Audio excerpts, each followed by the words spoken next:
estamos fazendo um esforço muito grande aqui de mostrar que essa abertura de mercado, né, que ela foca o varejo, ela não pode ser uma regra de três de procedimentos que estavam no atacado. A gente tem que repensar, transformação digital, revisitar aquele processo, criar processos que sejam coerentes com o mundo de varejo e não que era de atacado. Detalhes que eram importantes quando é um grande volume de energia, agora se tornam burocráticos para um pequeno volume de energia. Então, se você quer avançar nisso, seja em processo, em soluções de tecnologia, transformação digital. E assim eu convido você para assistir esse Café na Megawatt, que eu vou chamar especificamente de Café na Megawatt Delivery.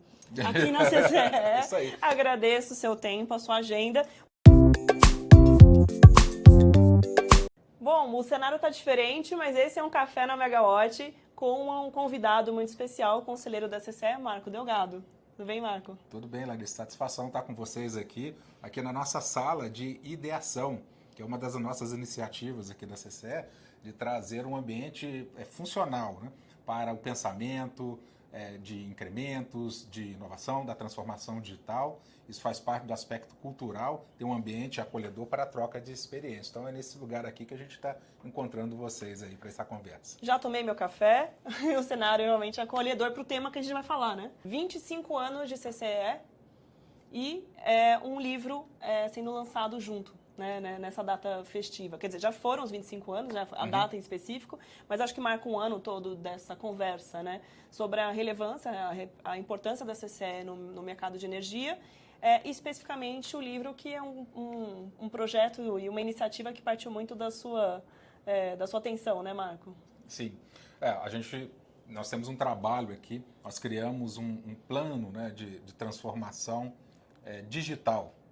E um dos grandes desafios que nós tínhamos no começo era qual era a correta interpretação de uma transformação digital na organização.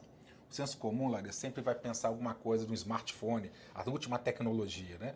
E o que a gente tinha que mostrar é que a transformação digital começa lá no processo. A gente queria dar ênfase, é nessa digital que é a exteriorização da nossa capacidade cognitiva em repensar e revisitar os nossos processos para que eles pudessem ser mais simples, mais ágeis, a benefício dos nossos agentes, dos nossos associados. Então ele traz um aparato teórico que fala exatamente sobre essa organização do processo de transformação digital, que ao cabo vai culminar em evoluções de tecnologia propriamente dito. Mas sem tratar o legado não é a transformação digital. Pode ser até uma inovação, mas a transformação digital se caracteriza muito por você tratar esse legado. E dentro das organizações isso é fundamental. Vim pensando muito sobre isso, a gente fica falando mundo VUCA, o mundo BANI, que é essa nova tendência de falar, no fim, que você até trouxe para mim um aspecto filosófico disso, mas sobre as incertezas, não linearidade das coisas, e incompreensão também, quando você traz essa visão da tecnologia, ela é solução de fato, né? E o pensamento crítico tem que vir antes. Exatamente, eu acho que, já que a gente versou um pouquinho sobre filosofia, não tem como você não escapar, né? A tecnologia, ela não faz nada diferente, desde a primeira, que a gente pode chamar que foi a roda, até a última versão que a gente tem no smartphone, né? Nunca fez nada diferente do que acelerar as coisas que os sapiens faziam. Se a gente faz o uso da tecnologia para o bem ou para o mal, é o sapiens de sempre que está fazendo isso. Então, a tecnologia ela é um instrumento. Então, por isso que a gente tem que dar essa ênfase de análise do processo, de integração das habilidades. Ninguém é detentor de todo o conhecimento. Então, por isso que o trabalho colaborativo e integrativo é fundamental, porque a gente organiza as competências e habilidades especiais e específicas num projeto realmente de transformação da organização. Eu falei um pouco muito de teoria do livro, né? E o livro também tem uma segunda parte, que é exatamente o caso aplicado. A gente cria uma metodologia de como que a gente pode, então, estabelecer esses princípios de uma maneira objetiva, por métricas que a gente vai priorizar as diversas iniciativas, porque a criatividade, né, ela é diversa. Cabe agora à gestão dar o senso de aplicabilidade e razoabilidade dela. Então, o método ajuda a organizar. E é um método que também é quantitativo, porque diminui o argumento só de retóricas. Retóricas e sofismo andam de braços dados há milênios na história e não vai ser de hoje que ela vai acabar. Por isso que os dados e suas análises ajudam a orientar a boa decisão. Não é que é para determinar a boa decisão, porque temos os sábios para fazer as avaliações daquilo que a gente não tem. Mas sem método, sem um critério objetivo quantitativo, a chance de dar certo é baixa. Aí voltamos à estatística. Eu tive o privilégio de ver em primeira mão o livro, já li ele, e eu ia complementar isso, que eu acho que ele, no nosso setor de energia, a gente fala tanto sobre o mercado em si, sobre a parte, sobre a sopa de letrinha, sobre os termos técnicos, que o livro também é um presente, um resgate das teorias de administração. Um mercado em que tem tantos tipos de empresas, né, com fins lucrativos ou sem fins lucrativos, mas no fundo também a gente está falando sobre as pessoas norteando, estarem na empresa, né, as pessoas são as que lideram os processos, e essa abertura do livro com muito resgate das teorias de administração, acho que é um presente também para a gente trabalhar o pensamento crítico. Ó, que bom que eu já fico lisonjeado já ter recebido um feedback positivo do livro, que ele está comemorando os 25 anos, então vou fazer uma propaganda aqui, né? Por favor. Ele vai estar disponível a partir do lançamento, né, na Amazon, então vocês vão encontrar. O preço é de R$25, porque é homenagem. Essa não teve muita ciência, não, foi mera coincidência, né? Dos 25 anos da CCE. Eu queria dar um destaque também importante. Na CCE, ela tem atuado também dentro dos seus valores com a pauta da diversidade e inclusão, não só internamente, dentro aqui dos nossos colaboradores, tendo isso com a capacidade de ter uma visão mais ampla de uma realidade para tomar decisão, sem prescindir de dados, suas análises para orientá-las. Mas a diversidade é fundamental para que a gente possa ter esse ambiente heurístico mais eficaz. Mas por que eu estou dizendo isso do ambiente externo? A gente tem uma parceria com o Instituto Fazendo Histórias, aqui é a CCE. O Instituto Fazendo Histórias, para quem não conhece, é um instituto que trabalha desde 2005 apoiando jovens e crianças, especialmente que tiveram situações de vulnerabilidade nos seus ambientes familiares. Então, além deles darem a capacitação para a ascensão do mercado de trabalho, eles também tratam a questão do acolhimento psicológico para que isso ocorra. Então, é fundamental. E aí, pessoal, os direitos autorais são doados para o Instituto Fazendo História. E o link desse livro que está disponível na Amazon vai estar no descritivo desse episódio aqui. Então já vai ficar a chamada. Agradeço Ficou interessado, muito. quer entender mais, resgatar a pirâmide de Maslow. Eu acho que foi maravilhoso. Os slides que são explicativos sobre também teorias, né? A gente traz um pouco da teoria da Lemniscata, onde o tempo é importante, né? O futuro um dia será o passado e se retroalimenta as reflexões. Então, tendo um processo continuado de avaliação. Colaboração. Colaboração. Eu li. Eu li sem falar. Foi um quebra-língua ali, né? Colaboração, mas você tem que imaginar essa separação dos três. Vou dar esse exemplo aqui, só com um spoiler do livro aqui, com o autor junto com a gente falando. Se a gente puder descrever, né? O o labor e o ação. Porque a ideia aqui foi sempre muito falar, a gente trabalha muito colaboração e integração. Agora vamos secar um pouquinho nos aspectos mais amplos, que seria a colaboração. Comum, coletivo, colegiado, comunhão das pessoas e sua valorização. Labor, trabalhar com excelência e de forma ética. Ação, pôr em prática o compromisso de nossa clientela e a melhor da sua experiência e satisfação.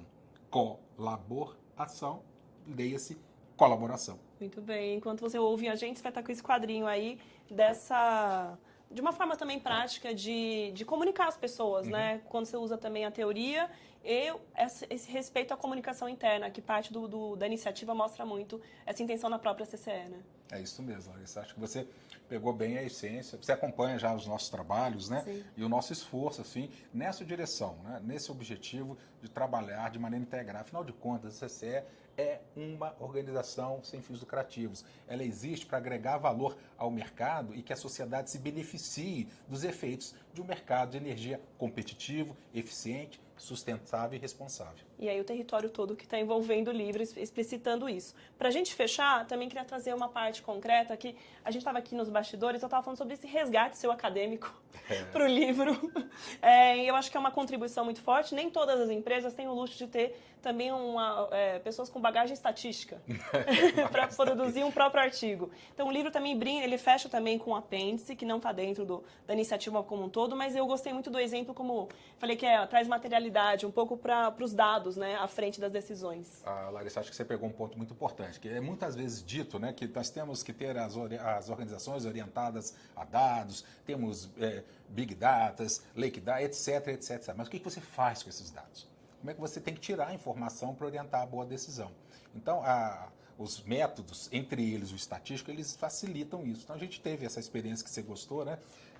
Nós tínhamos uma decisão a tomar aqui dentro da organização que poderia impactar ou altera um processo ou investe na verdade seria maior quantidade de pessoas para atender uma necessidade. E o que a gente fez foi uma análise estatística mostrando que aquele indicador que estava degradando não estava impactando na insatisfação. Estatisticamente, ele não se provou. Qual que foi a conclusão? Evitamos um custeio de R$1 milhão e fizemos uma otimização do processo. Então, esse foi um caso que a gente quis destacar, de que usando dados suas análises para orientar a boa decisão. E uma coisa importante que eu quero acrescentar. Eu tenho observado, aí eu não tenho ainda elementos estatísticos para observar, né? Mas num ambiente onde você tem soluções de problema, que são discussões com base em retórica, intuitivas, até na boa-fé, acaba que ao final existe uma sensação de vencidos e vencedores entre os argumentos. E quando acontece, como toda coisa que você vem implementar, algum problema mais à frente, aquele grupo, o que ficou preterido, abre aspas, falei que não ia dar certo, fecha aspas. Isso é muito ruim para qualquer ambiente organizacional, principalmente esses que a gente quer trabalhar de colaboração e integração. Quando você coloca dados, suas análises para orientar, você limpa a pauta, você foca as pessoas no que tem que ser feito e aquilo que os dados não agregam ainda, você consegue ter um conjunto mais colaborativo para a tomada de decisão e genuinamente validado. E lá na frente, se você tiver um problema que é certo que você vai encontrar, porque se você está fazendo algo novo, você se depara com isso, não vai ter de novo aquele ranço. A tendência é que as pessoas fiquem compromissadas, porque todos fazem parte da decisão, e você vai ter serenidade para ser célere na superação dos problemas. Que fechamento bonito para a nossa conversa, porque aí eu acho que a gente volta até para a abertura do livro, que é da onde surgiu a motivação para essa iniciativa, né? Vocês têm uma foto de uma pesquisa de clima que vai poder, em alguns anos, mensurar isso que você acabou de falar, né? Exatamente. Aí é a maneira que a gente tem objetivamente de refinar, porque a gente trabalha com hipóteses, e algumas vão se tornar consistidas e outras vão decair no tempo. E a melhor maneira que você possa fazer seleção é sempre manter continuamente a sua base de informação, de boa qualidade, seus dados. Para isso, é um processo, é aquela lemniscata que vocês vão ver lá no livro.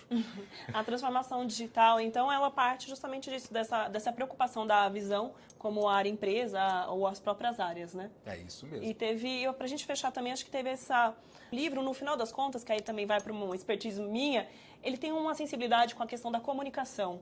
E quando eu termino de ler ele, eu percebo muito a inclusão da área de, como você chama aqui, área de tecnologia de mercado, né? Vocês colocam ela, não é no centro da organização, mas coloca eles para falar com as outras áreas sem ficar como se eles fossem clientes. Todo mundo parte do mesmo lugar, né, na consideração dos projetos. Larissa, fundamental, porque vai depender do modelo de gestão da cada organização. Não tem certo ou tem errado, tem que ser coerente e consistido. Se você está buscando o trabalho colaborativo e integrativo, é só estranho você ter área cliente, área fornecedor dentro da organização. Explico por quê. A característica do cliente, ele buscar um fornecedor para atender uma necessidade dele. Olha, eu tenho um problema, eu tenho uma necessidade, eu quero uma boa resposta. Ele não tem que ser necessariamente cúmplice, partir ativamente da solução. Eu quero tê-la disponível. Se isso acontece num ambiente dentro da organização, é a mesma coisa. Toma que o problema é seu, eu já fiz a minha parte. Não. Isso, para um trabalho colaborativo, ele desdenha o ambiente. Então, por que a gente trabalhou muito nisso? Olha, todos aqui da CCE estão trabalhando para atender a satisfação dos nossos agentes. Essa aqui é a essência. Só que, dado o mundo moderno, existe a especialização de competências e habilidades.